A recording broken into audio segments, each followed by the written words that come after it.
All right, thank you so much, Joan. Before I start, I would like to first thank Tony Brewer and the Writers Guild for always putting on such an amazing event for our community.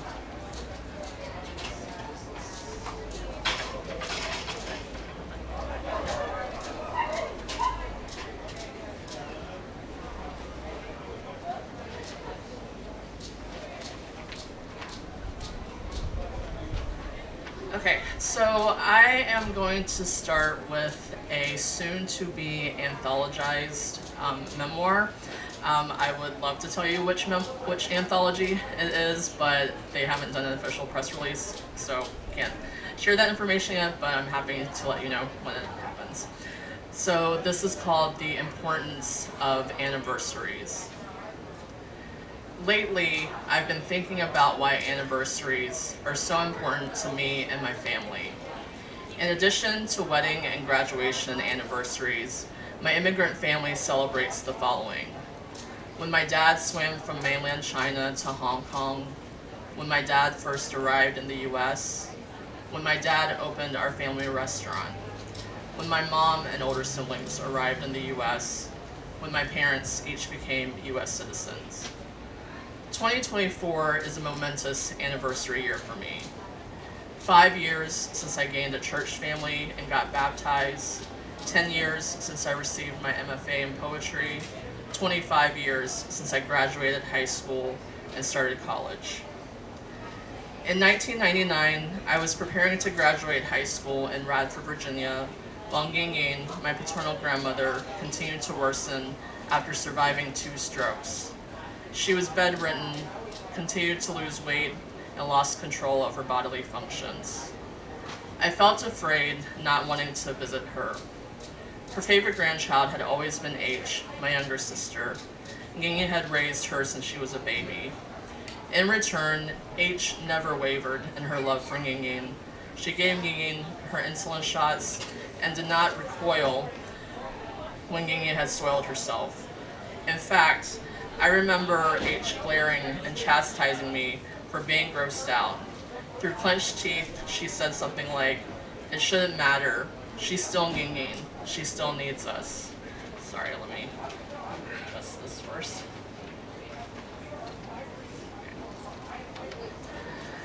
High school graduation is a big deal for any teenager, but even more so for me and my siblings. I would be the 3rd person in our family to graduate from high school. For family and economic reasons, my parents didn't receive beyond a middle school education in Taishan, Canton, China. Also, I was more than ready to move on from high school. Sure, I had a few friends, and my peers voted for me as the girl most likely to succeed, but often I felt lonely on bus rides to quiz bowl competitions and away football games as part of the marching band. Everyone would be chatting away, and I would be lost in a million thoughts, including family responsibilities like helping at the restaurant. I also hated my body, believing I was bigger than almost every girl in my graduating class. I'd love to tell you that I was an amazing student who did no wrong, but my academic performance was plagued by procrastination, missed deadlines, and a failure to understand honors physics and AP calculus. In high school, your worth as a student seemed to be measured by whether you took the most advanced classes. So I was very excited to graduate, but worried about Ying. I prayed for Ying to not die before I graduated. After the first stroke, which took away her ability to speak, I still spoke to her, wide open eyes and closed mouth smile, while she sat still on the couch with her walker and me in front of her. I remember telling her about God's salvation because I grew up in a Baptist church and had learned you needed to beg God for forgiveness and then be saved. I held her hands and she nodded, her brain still alive in her damaged body. I kept praying Ying would believe and go to heaven. Up until that point in my life, high school graduation day was the most exciting day for a teenage me. A few hours before the ceremony, I sat on the floor in my bedroom, yearbooks in my lap, not believing I had made it after all of my academic failures. Another exciting memory was that one of my poems would be read at the ceremony by my friend who was class president. Despite my mistakes, I had actually done well with poetry that year. I was co-editor of our school literary magazine. I had won 2 local awards for my poem Lost Seashell, and unexpectedly, I was awarded the Senior English Award, an honor that I thought someone else deserved because they had taken AP English and I had not. I failed to complete the summer reading list. When it was my turn to walk across the stage, my older brother and I stepped as if I was about to meet the President of the US. Unlike brother and sister, though, there was no big graduation party that filled the restaurant because Gingin was close to death. We had a smaller celebration with our immediate family and employees. Summer came and went, and soon it was time for me to begin college at Appalachian State University in Boone, North Carolina. To be honest, I don't remember how I heard of ASU. However, when I was applying to colleges, I was looking for schools with music programs, and ASU had one. I actually got in at the last minute. Without any adults at home to guide me, brother and sister were both living and working in other states. I didn't know that I was supposed to sign up for an audition date back in the fall or winter. I called the clarinet professor, and he agreed to let me submit a cassette tape audition, even though it was already April. To my relief, I was accepted.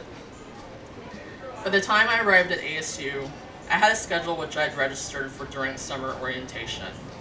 It included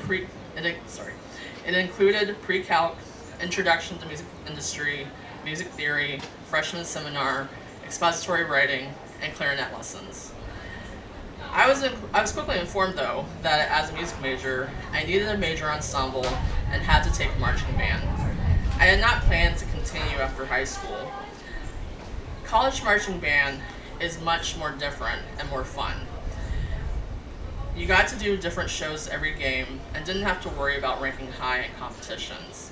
While I was late in joining, most people welcomed me, invited me to lunch and dinner, and helped me get caught up on our first show. I even developed a crush on one of my fellow band members, and some of us went out to karaoke where I sang Believe by Cher. Besides 8 a.m. pre-calc, my first 2 weeks of college were going well.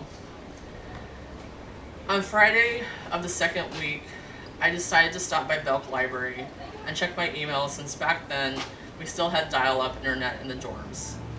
I logged into Hotmail and this 2-line message had arrived from H. Come home, grandmother died last night. I immediately called home and plans were made for one of my dad's longtime Kung Fu students to drive me home to Radford for Nini's funeral. On the way, I remember trying to process her death with dad's student, but also sharing the excitement I'd already experienced in college, including the boy I liked. I don't remember everything my family did to prepare for the funeral, but one moment stands out. Before the viewing, Mom was fretting about what to wear, so Sister was helping her by rifling through dresses in Sister's closet. Meanwhile, not knowing any better, I kept repeating, "It doesn't matter." Sister shut me up by saying, "Lisa, this is your grandmother, not some teacher, so it does matter." I now understand why it mattered what we wore to Gigi's funeral and how I was being insensitive. But the teacher part of Sister's comment was also insensitive. 2 of my science teachers died while I was in high school, Mr. S. from cancer and Miss T. from suicide, both devastating to our community, but the latter incomprehensible to her students who had no idea how she was mentally suffering. This was the first time my family had buried one of our own in the US. So you could say that some of my relatives didn't know the American norms for mourning. For example, people are supposed to wait in line to see the casket during the viewing, but my extended family, aunts, uncles, cousins, crowded all at once around Gigi's embalmed body and made-up face, sobbing and shouting their grief in Toisanese, my family's hometown dialect. We are a Chinese-American family, so we wanted to maintain Chinese mourning traditions, but also follow American protocol. White is the color of mourning in China. Americans wear black. We compromised by wearing white tops and black pants or skirts. There are some customs we did that I still need to learn the significance of. Before we went to the gravesite, we tied white towels around our arms. After Nini's coffin was lowered into the ground, we were each given small green leaves, told to air wipe our eyes with these leaves, and then turn and walk away from her burial spot without looking back. 25 years later, I still miss Ying and feel her presence every time I read the poems I've written about her. When I think about how far I've come in fashion, I finally embraced my body in grad school. I think of Ying, the seamstress, who made matching blue and purple floral dresses and red and black paint-splattered white pajama pants for me and H. I still regret avoiding Ying when she was dying, but I've tried to forgive myself. I am still trying. Anniversaries are reminders of events in our lives, both big and small, joyful, traumatic, and all the in-between. For me and my family, especially my parents, each anniversary reminds us of the strength, sacrifice, and courage it has taken to arrive in the present. The larger the anniversary, the more we feel our aging, but I'd like to think it means we are still here. We have persevered, survived, and thrived.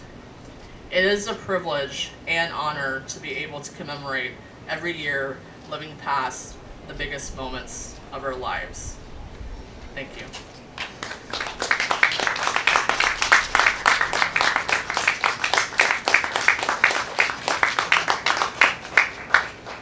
All right, so I have a few poems for you all. So kind of as a transition piece, I'm going to read this poem called Michael Jackson and Ying, and it has also been 15 years since his passing as well. Michael Jackson, dead, moonwalked across the bottom of the TV screen, and my heart cracked like a silver salt shaker that could have been in the Scream music video.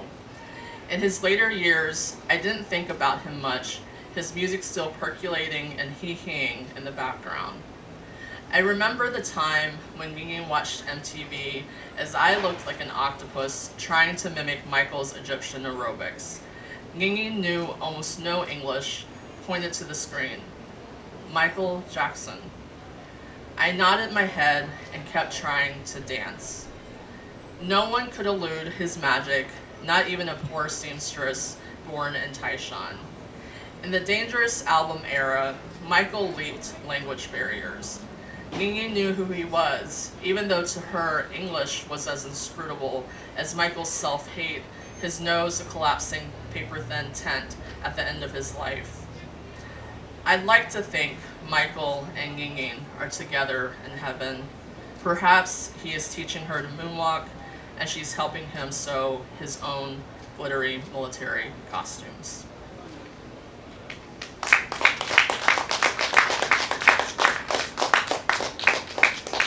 Okay, I'm now going to read the two poems that were published in an anthology called Women Speaks. It's a Women of Appalachia project, so by Ohio Poet Laureate Carrie Gunter Seymour, and obviously it features all Appalachian women, so it's an honor to appear in this anthology. So these two poems are sequences, so they are numbered, so I will read the number before each section. So this first one is called Obedience. 1. Bloomington, Indiana. In 2019, while searching for an angel headpiece for the Living Nativity, I yelped at the white halo my church friend tried to give me. She didn't know my relationship with white, a childhood of Ying telling me to throw away white headbands twin bead ponytailers, and barrettes as if they were demons cursing my hair to fall out or turn into toxic myfun. For years, without explanation, Nguyen said no to everything white. A Chinese girl had no time for questions, only pure obedience would do. In 1993, after she and Yaya had returned from burying great-grandma in Taishan, I found the pictures. Robed in white, they knelt in the city streets, family and friends hovering behind like a village of ghosts. With no magnifying glass at hand, I squinted at my grandparents' faces, saw their grief swallowed by those white robes. 3. Destination unknown. Culture didn't die when my family crossed continents and oceans, or because I was born on the outside, aka America.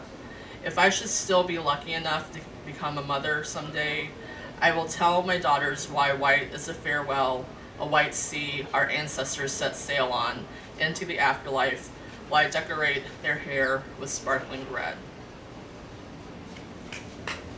Thank you.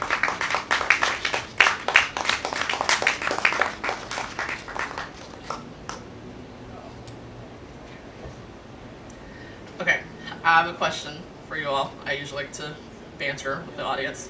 How many of you take selfies? And don't be ashamed.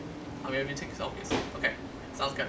So this next sequence of poems was written in a workshop with my Appalachian big brother and the founder, Frank X. Walker, and he invented the selfie, or the poem as selfie.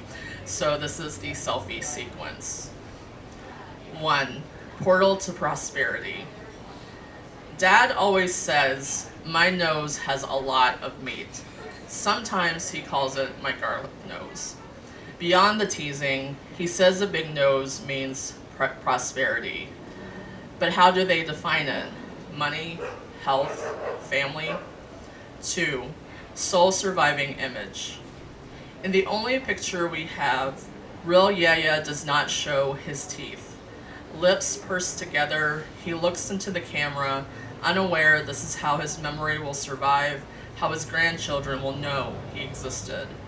And what will my descendants say if they see my selfie, then hold it up beside real Yaya?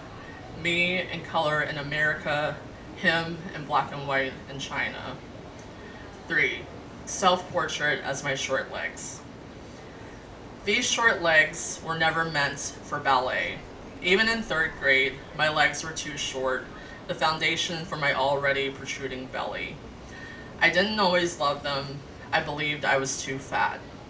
As a teen, I didn't know fashion, only wore tennis shoes. My shorts were too long.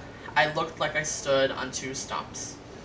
My legs stayed hidden until I discovered short dresses and shoes, unlike grandma's, until I discovered I could run a 5K while wearing short shorts. Middle child, I inherited both parents' legs, not too feminine or masculine, strong enough to carry me, and heavy bags that need emptying, strong enough to walk away from trouble when I need to. Then finally, 4, selfie with tired eyes and no glasses. We check or X things off after we're done, but what if we're just beginning? Even though the world is blurry, uncertain with tired eyes, there is a lightness after writing our guts on the page, while outside leaves whirlwind against the window and rain can't touch our skin. We have weathered the storms inside our memories, still living in the body, pushing against walls, wanting to scream and erupt into poetry. Thank you. All right, so I have 2 more poems for you. This is my first book, Becoming Appalachian. It came out in 2022. I don't have any copies for sale with me, but there is still one lonely copy at Morgenstern Books, and it is available anywhere you can buy books, amazonbookshop.org, which supports independent bookstores. So, because we are standing in this hot and humid today I'm going to read a poem for fall called S'mores and Smoke.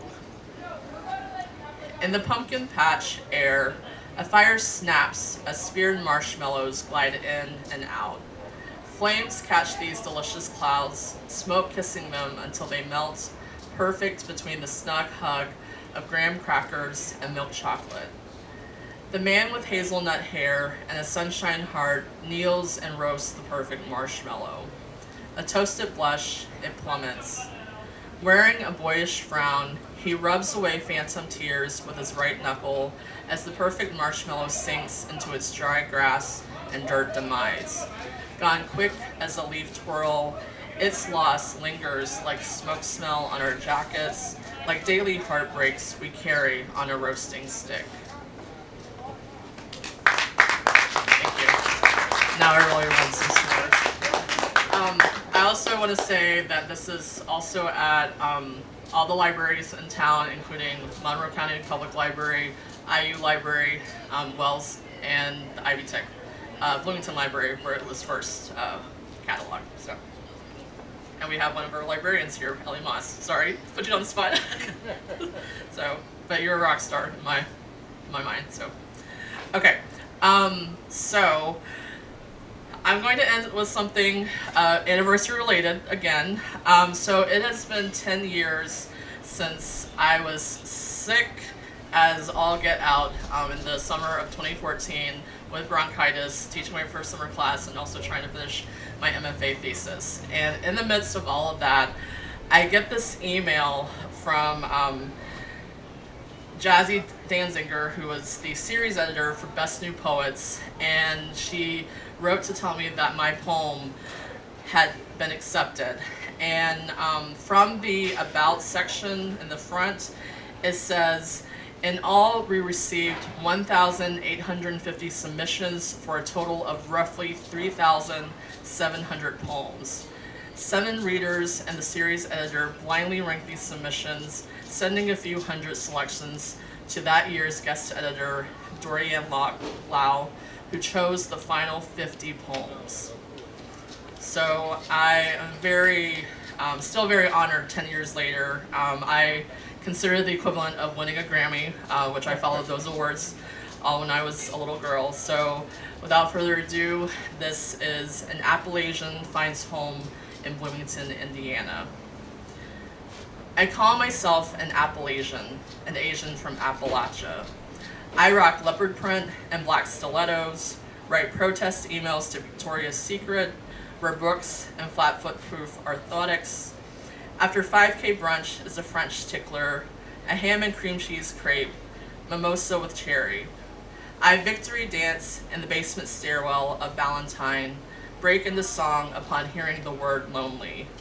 I traveled to Greece and Taiwan vicariously through the men I liked. I am from letting go of the man who left for Florida. I push up and bird dog, lemon squeeze and tricep dip as sweat hisses, every breath a billowing kite lifting my body higher and soar. I keep a flashlight in the bathroom just in case I have to hunker down in the bathtub while a tornado blasts through the parking lot. I am from tea parties and Scrabble, pink Moscato and Poro tears, exploding tacos, chicken and dumplings. I, Appalachian of this Midwest college town, eat chicken feet, mac and cheese, celebrate butts and ancestors. I am from a fridge covered in babies, none of them mine, postcards and handwritten poems received via snail mail. I ponder the mirror, study the woman before me, see the tear-stained tub of lard, see the runner's legs, see the glittering Cinderella blue earring heart. Thank you so much.